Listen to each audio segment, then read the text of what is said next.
Ok, donc là on va se diriger sur un exercice pour les épaules, comme je vous l'ai dit. Dans le modèle idéal, on partirait pour cette séance upper sur que des exos de base, un épaule, un pec, un triceps, deux pour le dos, donc largeur, épaisseur en gros, un rowing et donc un tirage vertical. Ce qui se passe, c'est que moi, comme je vous l'ai dit, je ne fais pas d'exercice de base pour les épaules que je remplace par un développé incliné. Donc du coup, pour être sûr d'avoir quand même bien travaillé mes épaules, je vais ajouter donc des élévations latérales que j'aime particulièrement faire à la machine. Donc là, c'est pas la même machine que celle que j'utilise dans ma salle, donc pour les poids, je vais jauger à peu près. En gros, je suis sur une vingtaine de reps sur mon top set et sur mon back off set. Donc je vais partir avec 5 de chaque côté, faire une vingtaine de répétitions. J'aime bien m'échauffer en séries relativement longues pour les épaules, que des séries de 20 la plupart du temps. Après, je baisse un peu peut-être à 15. Et ensuite, j'attaque directement mes séries de travail. Donc comme ça me permet d'accumuler quand même, malgré tout, un volume qui va compter. Donc là, je vais partir sur 20 répétitions et en fonction de comment je vais me sentir, je verrai si j'augmente ou pas.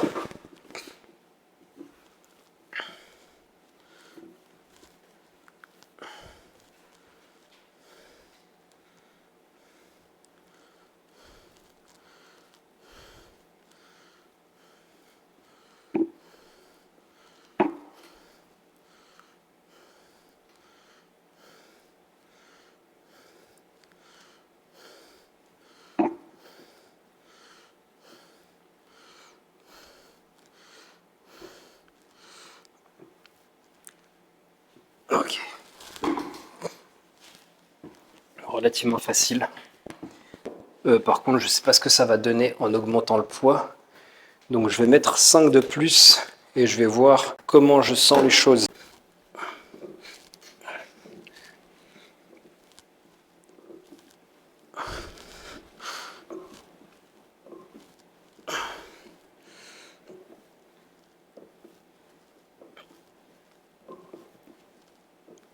Ok. Donc, je vous ai dit que je faisais entre 15 et 20 répétitions, que j'aimais bien faire des séries de 20, surtout pour l'échauffement. Là, étant donné que je pense que je me suis approché de la série max, je vais éviter de me cramer. Donc j'ai fait que 15 répétitions. Je vais rajouter 5, c'est peut-être un petit peu ambitieux, mais on va voir ce que ça va donner pour le top 7. Ok, donc on attaque le top 7. Je vais essayer de faire une vingtaine de répétitions, ce serait vraiment idéal. On va voir ce que ça donne.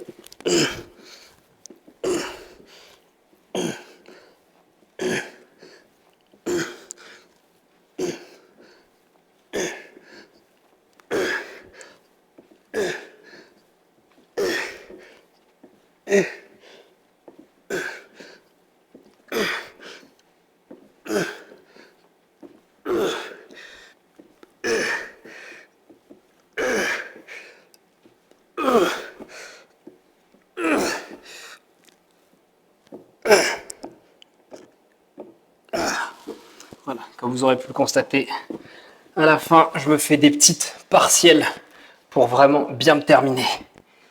Donc je vais baisser un petit peu le poids et on va enchaîner sur le back offset. Back offset, comme vous pouvez le remarquer, c'est le même poids qu'il y avait à ma deuxième série de chauffe. Donc j'ai bien fait de ne pas monter en répétition, puisque c'est sur cette série-là que je vais me cramer. Allons-y.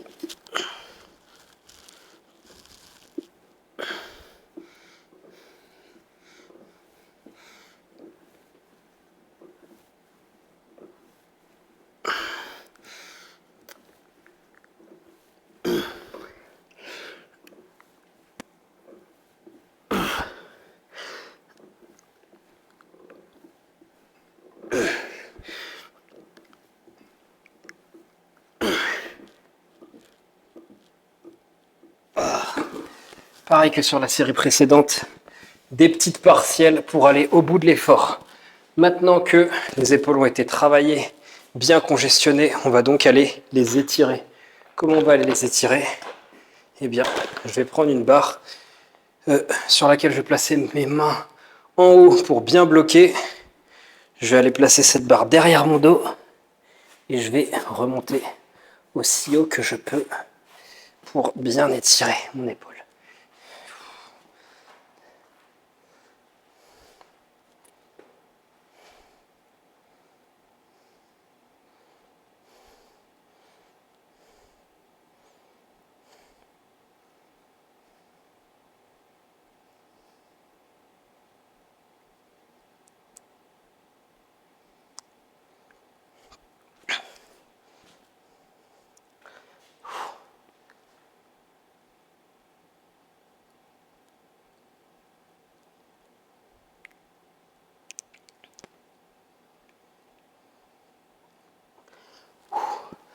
sur un compte à peu près 60 comme précédemment. Je fais l'autre.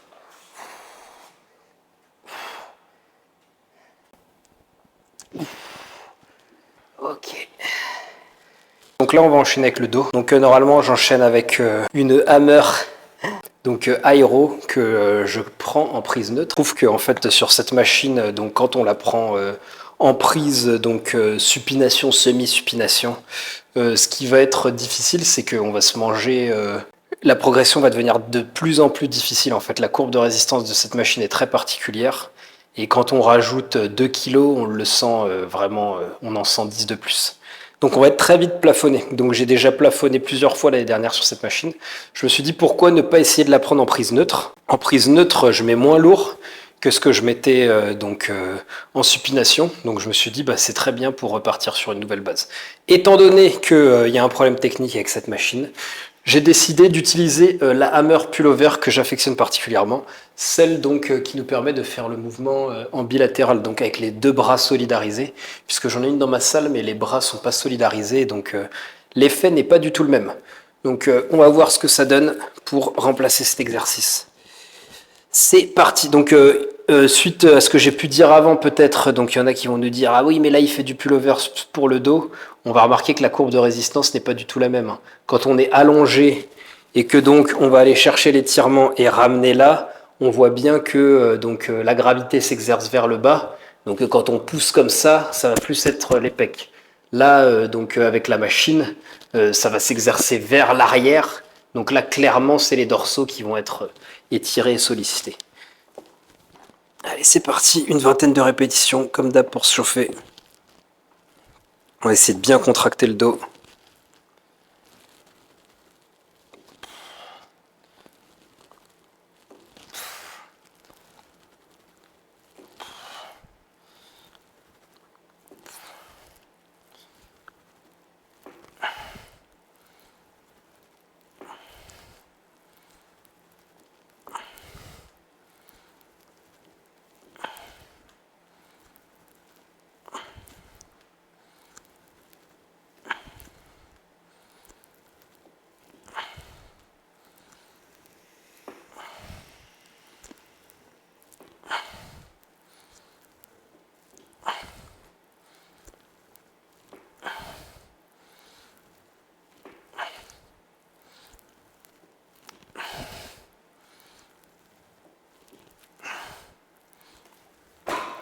Plutôt bon ressenti sur le bas des dorsaux, c'est ce que j'essaye de cibler en général.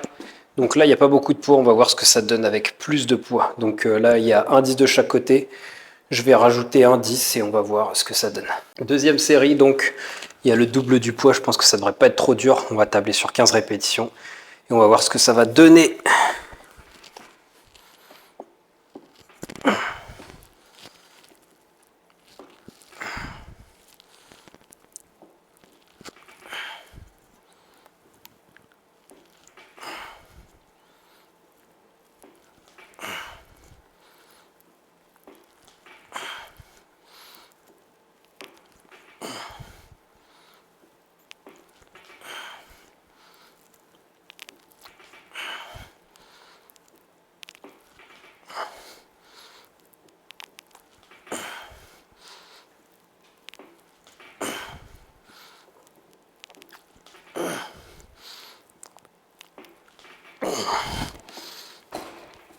Toujours de bon ressenti, je sens que ça commence à tirer au niveau du triceps. Donc je ne vais pas faire trop de séries. Et je pense que je vais essayer de jauger mon top 7 directement. Donc pour le top 7, je vais rajouter 20 de chaque côté. Et puis on verra si ça passe, si c'était pas trop lourd. Ok, donc on va attaquer le top 7. J'espère que ce sera pas trop lourd. On va voir ce que ça donne. J'espère faire, on va dire, au moins 8 répétitions. Et après sur le back-off, me rattraper. Donc on va voir ce que ça donne à ce point-là.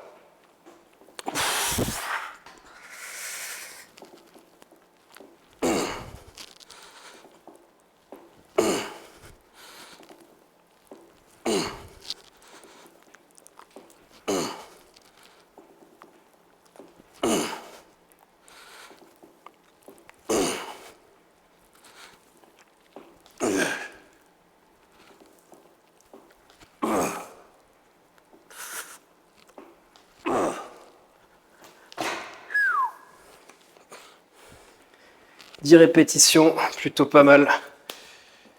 On va viser un peu plus sur le back-off et bien sûr on va retirer un petit peu de poids. On attaque le back-off set. Donc, top set, on a eu 10 répétitions ou 11, je sais plus. Bref, on vise une quinzaine, ce serait pas mal.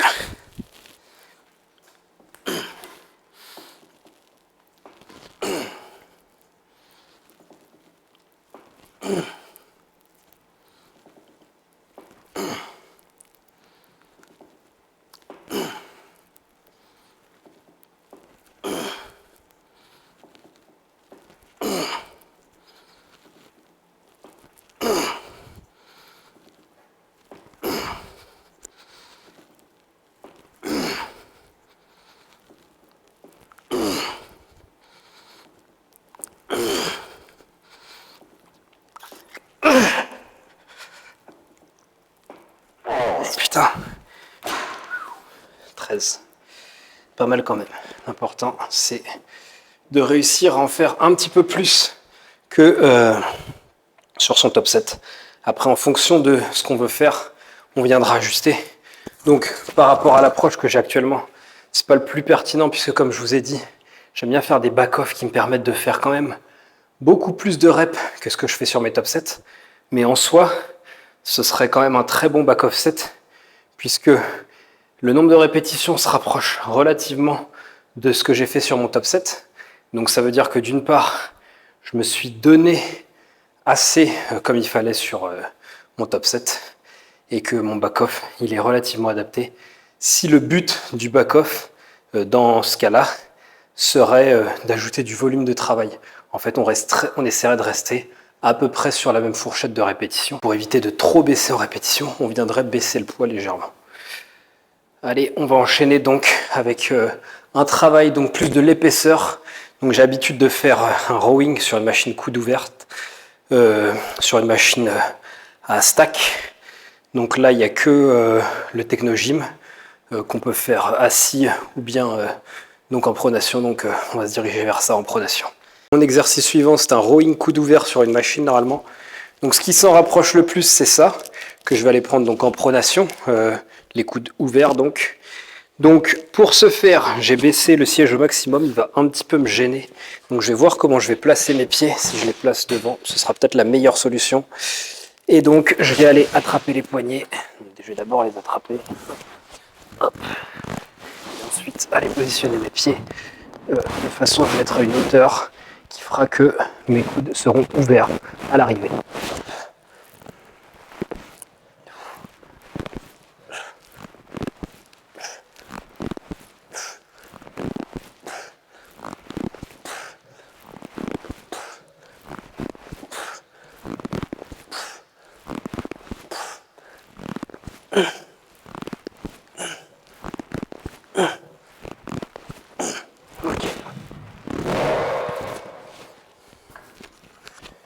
J'ai pu jauger à peu près le poids, donc je pense que pour mon top 7, je vais mettre 3 plaques, à mon avis. Ça devrait le faire. Et puis si jamais je fais un nombre de répétitions trop élevé, et bah ce sera pas mon top 7. Et j'irai augmenter sur la série suivante. Donc c'est parti.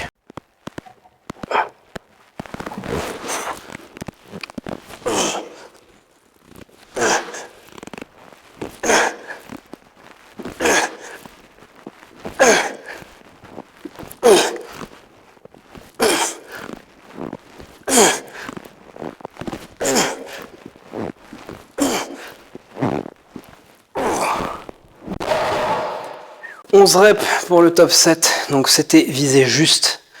Et le back off set, on va retirer 10 kg, donc une plaque de 20. On va mettre un 10 à la place et on va essayer de viser une quinzaine de répétitions. Donc sur le back off set, donc on a retiré 10 kg, on va essayer de faire 4-5 répétitions de plus. Donc c'était 11 pour le top 7. Si on arrive à faire une quinzaine sur le back off, ce sera pas mal.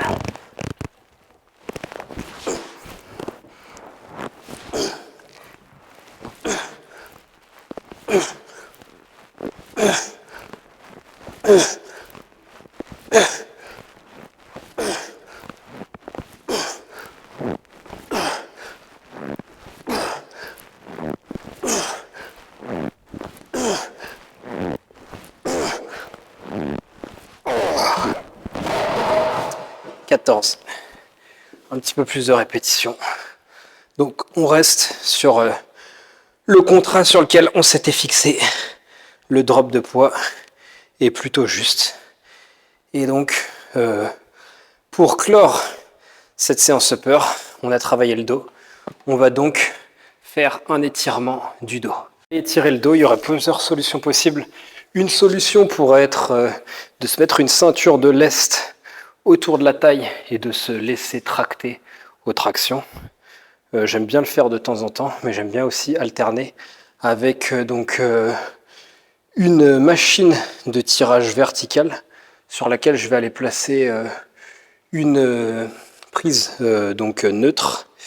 Donc je vais aller mettre les sangles, puisque là le but ça va vraiment être de mettre le plus lourd possible et de se laisser tracter. Quand je dis le plus lourd possible, c'est que je mets en gros plus lourd que moi. Donc comme si j'étais lesté quoi. Donc je suis environ aux alentours de 80. Là j'ai mis 120 sur la machine, donc ça devrait bien me tirer comme il faut. Donc je règle de façon à pouvoir facilement me caler et à être bien bloqué. Et là je me laisse tirer pendant 1 minute. Sur un compte de 60 en fait.